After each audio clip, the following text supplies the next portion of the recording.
నా పేరు సుజాత. ఇప్పుడు భూములు ఇచ్చినందువల్ల నష్టం ఏంటి అంటే ఎమర్జెన్సీ ఫ్లైట్ ల్యాండింగ్ అంటున్నారు. దానివల్ల చుట్టూ అటు 150 మీటర్లు, ఇటు 150 మీటర్లు అప్‌స్టైర్ కన్‌స్ట్రక్షన్ లేదు. ఫైర్లు చిన్నగా వేసుకోవాలి. ఇలాంటి నిబంధనలన్నీ చెప్తున్నారు. మీరు ఎమర్జెన్సీ ఫ్లైట్ ల్యాండింగ్‌కి ముందు భూమి ఎందుకు ఇచ్చారు? రోడ్డుకి ఎందుకు ఇచ్చారు అని కూడా క్వశ్చన్ చేస్తున్నారు. ఈ నిబంధనలన్నీ నాకు తెలిసి ఎవరికీ సరైన అవగాహన కానీ, ఇన్ఫర్మేషన్ కానీ తెలియదు. ఇప్పుడు ఈ విషయాలన్నీ తెలిసిన తర్వాత ఎవరు దీనికి ఒప్పుకోవట్లేదు.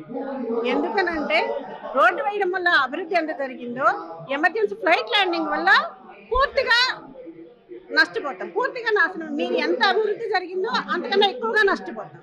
ఇప్పుడే కాదు, ఇన్ ఫ్యూచర్ కూడా ఎటువంటి అభివృద్ధి జరగదు.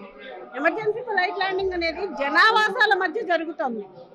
మీరు దీన్ని జనావాసాలకు దూరంగా ఎక్కడైనా తరలించుకొని అక్కడ ఏర్పాటు చేసుకుంటే ఎవరికి ఎటువంటి ఇబ్బంది ఉండదు. అభివృద్ధి జరిగింది కదా అని అంటే కొంతమంది చెప్తా ఉన్నారు, మేము రోడ్డు ఇస్తే కదా మీకు డెవలప్మెంట్ వచ్చింది అని. రోడ్డు వస్తే డెవలప్మెంట్ అవుతుంది అన్న ఉద్దేశంతోనే మా పొలాలని 2001లో సెంట్ 500 లెక్కన గవర్నమెంట్ వాల్యూ ఇచ్చారండి. మూలగుండపాడు గ్రామం.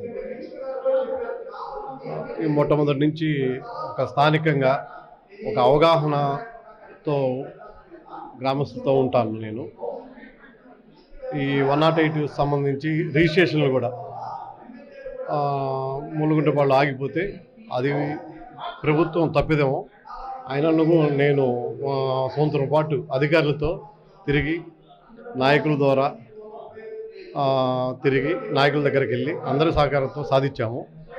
అది అయిన సందర్భంలోనే మళ్ళీ తర్వాతే NH/16 సంబంధించి మాకు ఇటువంటి సమాచారం మాకు ప్రభుత్వ తరపున కానీ అధికారులు కానీ మాకు అది ఎటువంటి సమాచారం లేదు. గజెట్ నోటిఫికేషన్ కూడా మాకు తెలియదు.